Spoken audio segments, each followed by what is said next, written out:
Friends, we have the formula given by P into E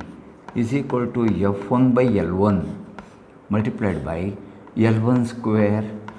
plus L2 square plus L3 square plus L4 square, where these L1, L2, L3, L4 etc. are the distances of the rivets 1, 2, 3 and 4 from CG. In this problem, friends, this is L1, that is equal to L2 equal to L3 equal to L4, because all the 4 rivets in this particular problem are placed at equal distance from CG. So friends, I can just simplify this and say this is equal to F1 by L1 multiplied by 4 times L1 square, that is equal to 4